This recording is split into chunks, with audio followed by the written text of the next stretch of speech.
Hi! நீங்களும் இந்த மாதிரி மலையாளம் இண்டஸ்ட்ரியை ஃபாலோ பண்றவங்களா? மலையாளம் மூவிஸ்னா உங்களுக்கும் பிடிக்குமா? அப்ப நான் உங்ககிட்ட தாங்க பேசணும். ஸோ பாஸ்ட் 2 டேஸா மலையாளம் இண்டஸ்ட்ரியில ஏகப்பட்ட issues போயிட்டுருக்குங்க.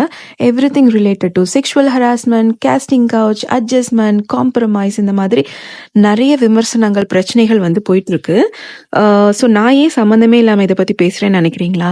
So over a decade now நான் வந்து மலையாளம் இண்டஸ்ட்ரியை ஃபாலோ பண்ணிட்டுருக்கேன். மலையாளம் மூவிஸ் நான் பார்த்துட்டுருக்கேன். ஹானஸ்ட்டா சொல்லணும்னா, நான் வந்து லாஸ்ட் 10 வருஷத்துல தமிழ் மூவி பார்த்தத விட அதிகமான மலையாளம் மூவிஸ் தாங்க பார்த்துருக்கேன். ஸோ நம்ம எல்லாருமே ரீசென்ட் டைம்ஸ்ல நெறைய மலையாளம் மூவிஸ் வந்து ஃபாலோ பண்றோம் இல்லையா? ஸோ அவங்களோட மூவிஸை பார்த்து நம்ம அப்ரிஷியேட் பண்றோம். அவங்க இண்டஸ்ட்ரியை பத்தி நம்ம பெருமையா பேசுறோம். இவ்வளோ ரியலிஸ்டிக்கா எடுக்குறாங்க. அவங்களோட மூவிஸ் அப்படி இருக்கு, செமையா இருக்கு. இப்படிலாம் நம்ம பேசிட்டு இருக்கோம். ஸோ அங்க நடக்கிற பிரச்சனைகள பத்தியும் பேசணும் அப்படிங்கிற மாதிரி எனக்கு தோணுச்சுங்க. இப்ப நான் ஒரு ஆள் இத பேசுறதுனால மட்டும் எந்த மாற்றமும் வரப்போறதில்ல. இது எந்த ஒரு டிஃபரன்ஸையும் மேக் பண்ணாது. பட் ஸ்டில் நம்ம இவ்ளோ பார்த்து நம்மள என்டர்டெயின் பண்ண ஒவ்வொரு ஆக்ட்ரஸும் இவ்ளோ கஷ்டங்கள அனுபவிச்சு தான் அவங்க வந்து ஸ்க்ரீன்ல வந்தாங்களா? அப்படின்னு நினைக்கும்போது எனக்கு ரொம்ப கஷ்டமா இருக்கு. So I really wanted to talk about this one. நான் உங்களுக்கு இத பத்தி ஒரு பேக்ரவுண்ட் குடுக்குறேன். So it all started in 2017. நம்மளோட ஆக்ட்ரஸ் பாவனா இருக்காங்கல்ல, ஸோ அவங்க வந்து அவங்களோட ஷூட்டிங் ஸ்பாட்லேருந்து ரிட்டர்ன் வீட்டுக்கு வர டைம்ல அவங்களோட ஒரு டீம் அவங்கள கிட்னாப் பண்ணி ரேப் அட்டெம்ப்ட் பண்ணாங்க. ஸோ இது வந்து அந்த டைம்லயே பயங்கர இஷ்யூஸ் ஆச்சு. இது நம்ம எல்லாருக்கும் தெரியும் இல்லையா? ஸோ அதுக்கப்புறமா இது ஆனதுக்கப்புறம் நெறைய அப்படி இப்படி என்னெல்லாமோ இத பத்தி பேசுனாங்க. அண்ட் இதுல வந்து மெயினா இன்வால்வ் ஆனது ஒரு ஃபேமஸான ஒரு ஆக்டர் அப்படிங்கிறது மாதிரி ரூமர்ஸ் வந்தது ஃபர்ஸ்ட்டு. அப்புறம் அவங்க இல்லன்னு சொன்னாங்க. வேற யாரோன்னு சொன்னாங்க. அதுக்கப்புறமா வந்துட்டு அவங்களோட பர்சனல் வெஞ்சன்ஸ்னால தான் அந்த ஆக்டர் இப்படி பண்ணாங்கங்கிறது மாதிரி வந்தது. அண்ட் ஃபைனலி சம்ஹவ் ரொம்ப கஷ்டத்துக்கு அப்புறம் அந்த ஆக்டர் வந்துட்டு அரெஸ்ட் பண்ணாங்க. அரெஸ்ட் பண்ணதுக்கப்புறம் அவங்க ரொம்ப நாளெல்லாம் உள்ள இருக்கலங்க. பிகாஸ் ஏன்னா நம்ம ஊர்ல தெரியும்ல, ஒருத்தவங்க ரேப் அட்டெம்ப்ட் பண்ணாங்கன்னா அதுக்கான எவிடன்ஸ் வந்து நிறைய ப்ரூவ் பண்ணணும். உடம்புல எங்க காயம்பட்டது, எப்படி நடந்தது, எந்த மாதிரி இடத்துல வச்சு ரேப் பண்ணாங்க, என்ன எல்லாமே அதுக்கு அந்த ஹிஸ்டரி, பயோகிராஃபி எல்லாமே கொடுத்தாதான் வந்துட்டு அவங்க வந்து அதை வந்து கன்சிடர் பண்ணுவாங்க. அதுக்கான இனஃப் ப்ரூஃப் வேணும். ஸோ இந்த லூப் ஹோல் எல்லாம் வச்சுட்டு அந்த பர்சன், அந்த திலீப் வந்து தப்பிச்சிட்டாங்க, வெளியே வந்துட்டாங்க. ஸோ இது எல்லாருக்கும் தெரியும். ஸோ அந்த பீரியட்ல பாவனாவோட ஃப்ரெண்ட்ஸ் அண்ட் கலீக்ஸ் வந்துட்டு என்ன பிளான் பண்ணாங்கன்னா, இதை வந்து நம்ம சும்மா விடக்கூடாது. இன்னைக்கு பாவனாக்கு நடந்தது நாளைக்கு நம்மள யாருக்கு வேணாலும் நடக்கலாம். அண்ட் ஆக்ட்ரஸ் பாவனாக்கு நடந்தது இப்போ வெளியே வந்தது. ஸோ வெளியே வராம இந்த மாதிரி ஏகப்பட்ட இஷ்யூஸ் வந்து நிறைய பேர் இது வந்து ஃபேஸ் பண்ணிட்டு இருக்காங்க. ஸோ இதை பத்தி நம்ம கண்டிப்பா பேசியே ஆகணும் அப்படிங்கிறது மாதிரி ஒரு டீம் வந்து ஃபார்ம் பண்ணாங்க. ஸோ அந்த டீம்ல வந்து லீட் பண்ணது யாருன்னா ரேவதி, நம்மளோட ஆக்ட்ரஸ் ரேவதி, பூ பார்வதி, அதுக்கப்புறம் வந்துட்டு ரீமா கலிங்கல், அப்புறம் டைரக்டர் அஞ்சலி மேனன், பெங்களூர் டேஸ் எல்லாம் எடுத்தாங்கல்ல. ஸோ இவங்க எல்லாருமே வந்துட்டு இதை பத்தி பேச ஆரம்பிச்சாங்க. இதுக்கு நம்ம வாய்ஸ் அவுட் பண்ண ஆரம்பிச்சாங்க. ஸோ இதில் அவங்க பேச ஆரம்பிச்சதுக்கு அப்புறமா எல்லாருக்கும் எகெயின்ஸ்டா வந்துட்டு நிறைய ட்ரோல் இறங்குச்சு. எல்லார பத்தின ஃபெமினிஸ்ட் அது இதுன்னு சொல்லி ஏகப்பட்ட விமர்சனங்கள் வந்தது. நான் என்னோட ப்ரீவியஸ் ஒரு வீடியோல கூட நான் வந்து சொல்லியிருப்பேன்.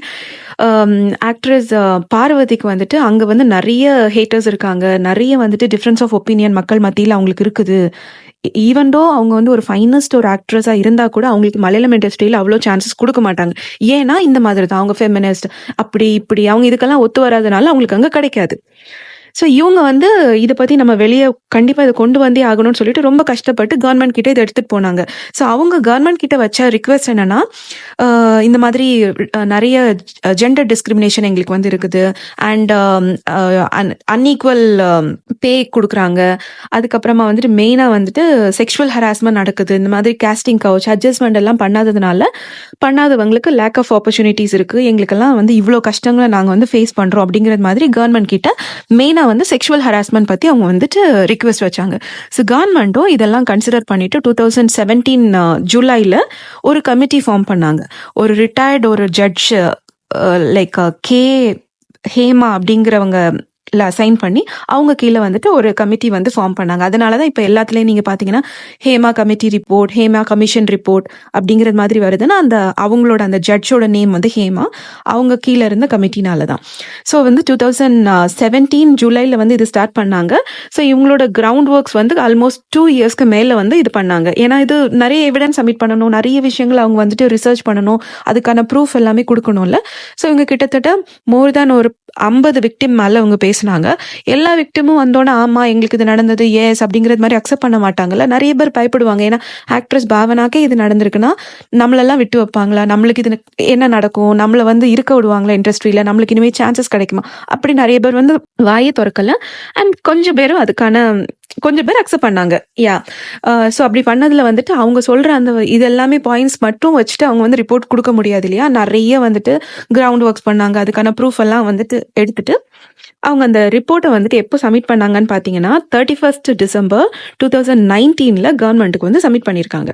அதுக்கப்புறமா கவர்மெண்ட் கிட்ட இருந்து அதுக்கு எந்த ஒரு ஆக்ஷனுமே இல்லை. லைக் இதை வந்து அவங்க வெளியிடவும் இல்லை, அதை பற்றி எதுவுமே அவங்க பேசவும் இல்லை. அண்ட் இந்த ரிப்போர்ட்டை இந்த கமிட்டி சப்மிட் பண்ணும்போதே அவங்க வந்து கவர்மெண்ட்டுக்கு வச்ச ரிக்வெஸ்ட் என்னன்னா விக்டிம்ஸோட நேம்ஸ் எதையுமே நீங்கள் வந்து பப்ளிஷ் பண்ணக்கூடாது அப்படிங்கிறது மாதிரி அவங்க வந்து ரிக்வெஸ்ட் பண்ணிட்டு தான் சப்மிட் பண்ணாங்க.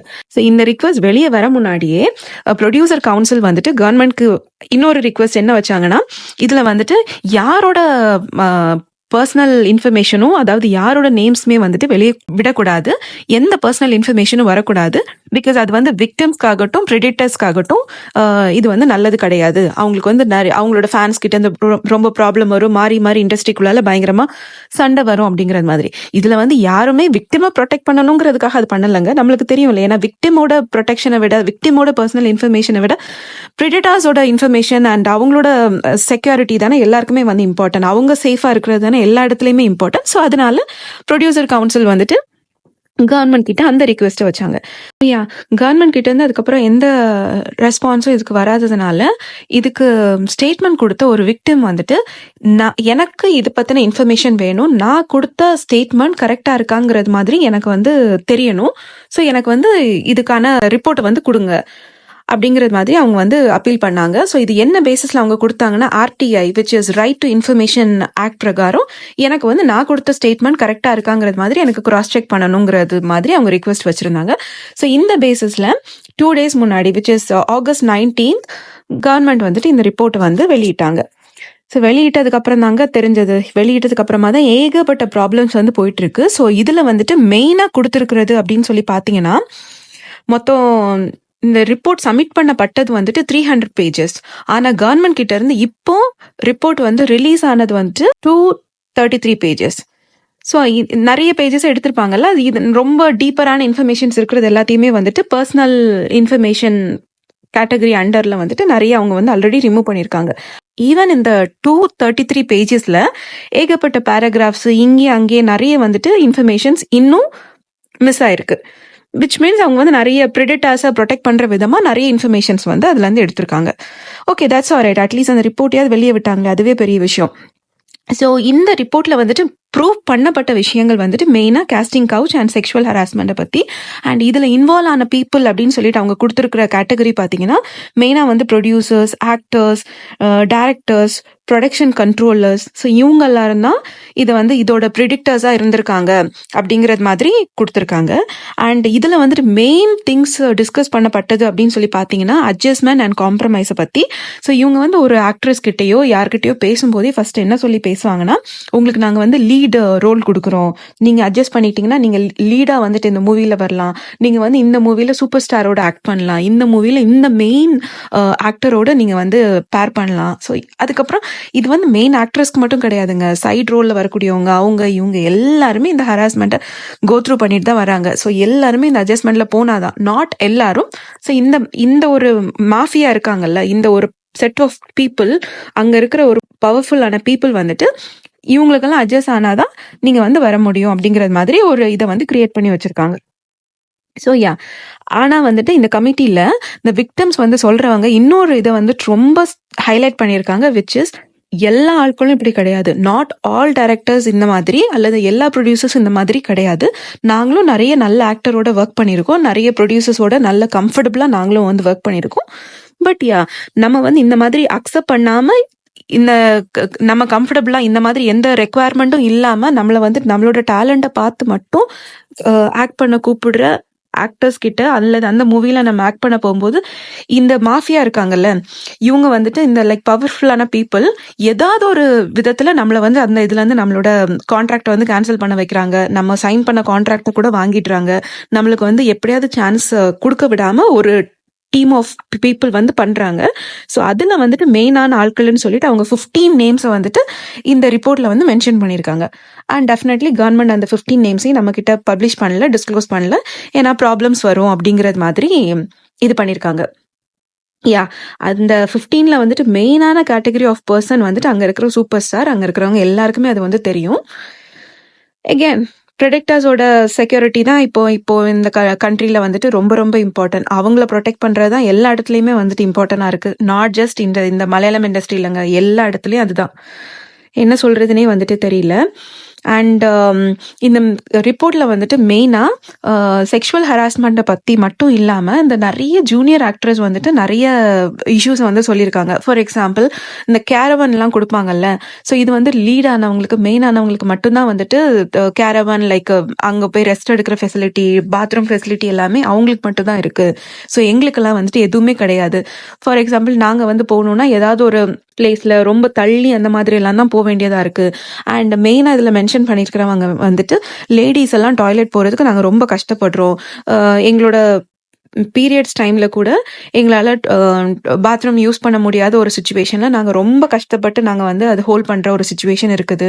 ஸோ அந்த மாதிரி எல்லாமே வந்துட்டு எங்களால் பேட் சேஞ்ச் கூட வந்து பண்ண முடியல அப்படிங்கிறது மாதிரி அதில் மென்ஷன் பண்ணியிருக்காங்க. விச் இஸ் ரொம்ப கஷ்டமாக இருக்குங்க அதெல்லாம் பார்க்கும்போதே, என்ன சொல்கிறது. அண்ட் அதுக்கப்புறம் நாங்கள் இது ரிலேட்டடாக எல்லாமே நாங்கள் ஏகப்பட்ட வாட்டி இந்த மாதிரி எங்களுக்கு தேவையான ஃபெசிலிட்டிஸ் இல்லை அப்படின்னு சொல்லிட்டு நாங்கள் வந்து அம்மா கமிட்டியில் வந்துட்டு நாங்கள் வந்து கம்ப்ளைண்ட் பண்ணியிருக்கோம். அண்ட் அம்மா கமிட்டி இஸ் நத்திங் பட் இங்கே இருக்கிற நடிகர் சங்கம் மாதிரி, ப்ரொடியூசர் சங்கம் எல்லாரும் சேர்ந்து ஒன்று வச்சுருப்பாங்கல்ல, எதுக்குமே தேவையில்லாமல் ப்ராப்ளம்ஸ் அட்ரஸ் பண்ணாத இந்த மாதிரி ஒரு மாஃபியா ஒன்று கிரியேட் பண்ணி வச்சுருப்பாங்கல்ல. ஸோ அவங்கக்கிட்ட அவங்க வந்து ஹெல்ப் தேடி கூட. இதில் வந்து மெயினாக இன்னொரு விஷயம் கூட அந்த ரிப்போர்ட்டில் வந்து கன்வே பண்ணியிருக்காங்க. சில லேடிஸ் வந்துட்டு இந்த மாதிரி அட்ஜஸ்ட்மெண்ட்ஸ்க்கெல்லாம் போகிறதுக்கு கூட தயாராக இருக்காங்க, விச் இஸ் நாட் பாதரிங் தம். அவங்க வந்து இந்த மாதிரி சான்சஸ் கிடைக்கிறதுக்காக அவங்க அது பண்ணுறதுக்கு தயாராக இருக்காங்க. இன்னொரு சர்ப்ரைசிங் விஷயம் என்னென்னா, இந்த ஆக்டர்ஸ், இந்த ஜூனியர் ஆக்டர்ஸ் ஆகட்டும், ஆக்ட்ரஸ் ஆகட்டும், இவங்கள அக்கம்பைன் பண்ணிட்டு அவங்களோட மதர்ஸ் வந்து போவாங்க இல்லையா, லைக் ஷூட்டிங் ஸ்பாட்ல, அவங்க கூட இதுக்கு வந்து ஒத்துக்குறாங்க. இது வந்து ஒரு பெரிய விஷயம் கிடையாது. ஸோ இந்த காம்ப்ரமைஸ் பண்றதுங்கிறது ஒரு பெரிய விஷயம் கிடையாது, அவங்களும் இதுக்கு சப்போர்ட் பண்றாங்க அப்படிங்கிறது மாதிரி ஃபைனலி அந்த ரிப்போர்ட் வந்து கன்க்ளூட் பண்ணியிருக்காங்க. ஸோ இந்த இஷ்யூஸ் தாங்க போயிட்டு இருக்கு. ஸோ நான் என்ன இதுல கேட்கணும்னா, எங்க மலையாளம் இண்டஸ்ட்ரியிலன்னு கிடையாது, இது எல்லா இடத்துலையுமே உமனுக்கு வந்து காமனா இது நடக்குதுங்க. ஒரு ப்ரொஃபஸர் கிட்ட ஆகட்டும், ஒரு ஒர்க் பிளேஸ்ல ஆகட்டும், அல்லாம வந்துட்டு ஒரு டிராவல் பண்ற இதுல ஆகட்டும், என்னதாங்க பண்ணணும் பொண்ணுங்க, எங்களுக்கு நிஜமாவே புரியலங்க. லைக் நீங்க வந்து எந்த ஒரு உங்களோட அக்கா, தங்கச்சி, அம்மா, ஒய்ஃப், கலீகு, ஃப்ரெண்ட்ஸு, கேர்ள் பெஸ்டி, யார்கிட்ட வேணாலும் கேட்டு பாருங்களேன், இந்த மாதிரி ஹராஸ்மெண்ட்டை கிராஸ் பண்ணாத ஒரு பொண்ணு கூட இருக்க முடியாது. எங்கேயாவது ஒரு இடத்துல, அவங்க டிராவல் பண்ண இடத்துல ஆகட்டும், ஒர்க் பண்ண இடத்துல ஆகட்டும், இந்த மாதிரி கண்டிப்பா இதை வந்து நம்ம கிராஸ் பண்ணி தான் வந்திருப்போம். லைக் சிச்சுவேஷனே கிடையாதுங்க. இதுக்கு நம்ம என்ன பண்ணணும்னு எங்களுக்கு வந்து நிஜமாவே தெரியாது. எல்லாராலையும் வாய்ஸ் அவுட் பண்ண முடியாது. ஸோ ஒர்க் பண்ணுற இடத்துல இப்போ வந்து இதை பற்றி பேச ஆரம்பிச்சிட்டானா அவங்களுக்கு வேலை போயிடும். சரி பரவாயில்ல, நம்மளுக்கு வந்து இதுதான் மானம் தான் பெருசு, நம்ம வந்து விட்டுட்டு போகலான்னு நினச்சி முடிவெடுக்க முடியாத சுச்சுவேஷனில் நிறைய பொண்ணுங்க இருப்பாங்க. ஏன்னா அவங்க வீட்டு பார்த்துக்கிறது மாதிரி இருக்கும், அவங்களோட கான்ட்ரிபியூஷன் வீட்டுக்கு ரொம்ப தேவையாக இருக்கும். அண்ட் இந்த இதில் லைக் இண்டஸ்ட்ரியில் வரக்கூடியவங்க கூட எல்லாமே அப்படி ரொம்ப ஆசைப்பட்டு விரும்பி போகிறவங்களாம் இருக்க மாட்டாங்கங்க. லைக் அவங்களோட பேஷன் இதுவாக இருக்கலாம், எல்லாத்தையும் அவங்களோட ஸ்டடீஸ்லேருந்து அவங்களோட கரியர் எல்லாத்தையும் விட்டுட்டு ஸ்விட்ச் பண்ணிட்டு இந்த மாதிரி அவங்க வந்து பேஷனை வந்து ஃபாலோ பண்ணுறதுக்காக இங்கே வந்திருக்கலாம். இதில் வந்துட்டு இப்படிலாம் வந்து எவ்வளோதான் அவங்களும் இதுக்கு மீன் வேண்டாம், இல்லை நான் அப்படி பண்ண மாட்டேன், இது பண்ண மாட்டேன்னு சொல்லிட்டு பண்ணுவாங்க. ஒரு பாயிண்ட்ல அவங்களுக்கு வேற ஆப்ஷனே இல்லாமல் போகிற ஒரு சுச்சுவேஷன் வருது. இது ப்ளீஸ் அவங்கள ஜட்ஜ் பண்ணாதீங்க. எனக்கு நான் என்ன சொல்கிறேன்னா, விமனுக்கு ஒரு சேஃபான ஒரு ஒர்க் என்வாயர்மெண்ட், ஒரு சேஃபான ஒரு இதை க்ரியேட் பண்ணுறதுக்கு பார்க்கணும். அது எப்படி நடக்கும்னு எனக்கு சீரியஸாக தெரிலங்க. ஆஸ் எ விமனாக எனக்கு ரொம்ப கஷ்டமாக இருக்குது. எப்போதான் இதுல இருந்தெல்லாம் நம்ம வந்து வெளியே வருவோம், எப்போ வந்துட்டு உண்மையாகவே ஒரு செக்யூர்டாக நம்ம ஒரு இடத்துல ஃபீல் பண்ணுவோங்கிற ஒரு சுச்சுவேஷனுக்கு நான் நிஜமாவே ரொம்ப வெயிட் பண்ணுறேங்க. நாட் ஜஸ்ட் இதை தவிர நிறைய இஷ்யூஸ் நம்மளை சுற்றி போயிட்டு இருக்கு இல்லையா. ஸோ நான் இதில் வந்து உங்ககிட்ட கேட்குறது என்னன்னா, உங்களோட கலீக் ஆகட்டும், உங்களோட ஃப்ரெண்ட்ஸ் ஆகட்டும், இந்த மாதிரி ஏதாவது ஒரு இடத்துல கஷ்டப்படுறாங்கன்னா ப்ளீஸ் அவங்களுக்காக ஸ்டாண்ட் பண்ணுங்க. உங்ககிட்ட இருந்து அவங்களுக்கு எந்த அளவு சப்போர்ட் கொடுக்க முடியுமோ, எந்த அளவுக்கு ஒரு பேம்பர் பண்ண முடியுமோ, ப்ளீஸ் அந்த ஒரு சப்போர்ட்டை வந்து நீங்கள் அவங்களுக்கு கொடுங்க. அண்ட் எப்போங்க மாறும்? டே ஒவ்வொரு நாள் ஆக ஆக, டேஸ் ஆக ஆக சிச்சுவேஷன் வந்து வேர்ஸ் ஆயி தான் போயிட்டுருக்கு. அங்க ரேப், இங்க இது, அது. நெனச்சு பார்க்கவே, அதெல்லாம் ரீட் பண்ணவே, அத நியூஸ்ல பார்க்கவே ரொம்ப கஷ்டமா இருக்கு. அத கோ த்ரூ பண்றவங்களோட சிச்சுவேஷன் எல்லாம் எந்த மாதிரி இருக்கும்? நிஜமாவே ஒரு பொண்ணா எனக்கு ரொம்ப கஷ்டமா இருக்குங்க. I'm really sorry about my choice of வேர்ட்ஸ்ங்க. எனக்கு தெரியுது நான் கொஞ்சம் கொஞ்சமா கண்ட்ரோல்ல மிஸ் பண்றேன் அப்படின்னு சொல்லிட்டு. நீங்க இந்த நியூஸ் பார்த்தீங்களா? இதுல உங்களோட தாட்ஸ் என்னங்கிறது எனக்கு தெரியப்படுத்துங்க. So take care everyone. பாய்.